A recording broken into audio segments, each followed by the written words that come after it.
தமிழக வெற்றி கழகத்தினுடைய தலைவர் விஜயனுடைய கூட்டத்துக்கு தான் சென்றிருந்தீங்க. ஆனா இன்னும் அவரு சந்திக்காதது எந்த அளவுக்கு ஒரு வருத்தமா இருக்குது? சந்திக்காத வருத்தங்கிறத தாண்டி அவரு ஸ்டார்டிங்லயே சொல்லிட்டாருண்ணா, மாசமா இருக்கிறவங்களும் சரி, குழந்தைய வச்சிருக்கிறவங்களும் சரி, வயசானவங்களும் சரி, மாநாட்டுக்கு தயவு செஞ்சு வர வேண்டாம். என்னைக்கா இருந்தாலும் நான் அரசியலுக்கு வந்துட்டேன்னா உங்களுக்கு கம்பல்சரி எல்லா நல்லதும் நான் பண்ணுவேன் அப்படிங்கறத அவர் முன்னாடியே சொல்லிட்டாரு. சரிங்களா? அவரை பார்க்கணும்ன்ற ஒரு ஆசை. ஏன்னா இந்த காலகட்டத்துல குழந்தைங்களுக்கு எந்த குழந்தைக்குமே அவரை பிடிக்காம இருந்ததே கிடையாது. சரிங்களா? எல்லா குழந்தைங்களும் மேக்சிமம் அவரை ஆக்டரா பாக்குறத தாண்டி ஒரு எப்படி சொல்றது, ரோல் மாடலா கூட வச்சுக்கலாம் சொல்றேன். ரொம்ப பிடிக்கும்.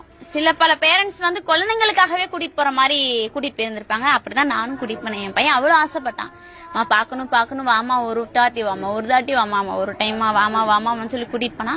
ஆனா அவர் மேல நான் குறை சொல்ல மாட்டேனா, ஒப்பனா நான் சொல்றேன். யார் எப்படி எடுத்துக்கிறாங்களோ எனக்கு தெரியாது. அவர் மேல தப்பு இல்ல. போலீஸ் பாதுகாப்பு ஏன் குடுக்கல? அவர் வராரு. கரூருங்கிறது எவ்வளவு ஒரு பெரிய ஊரு, எவ்வளவு ஒரு இது. அந்த இடத்துல அவர் வராருன்னு தான் ஏன் போலீஸ் பாதுகாப்பு குடுக்கல. ஆனா அவர் சொல்லிட்டாரு, எல்லா கட்சியும் நார்மலா பாருங்க, எல்லா கட்சியும் பொதுவா பாருங்க, எல்லா கட்சிக்கும் போலீஸ் பாதுகாப்பு குடுங்கன்னு சொல்லி சொன்னதுக்கு அப்புறமும் ஏன் போலீஸ் பாதுகாப்பு குடுக்கல? அப்ப இது யார் மேல தப்பு? போலீஸ் மேலதான் தப்பு, போலீஸ் கமிட்டி மேலதான் தப்பு.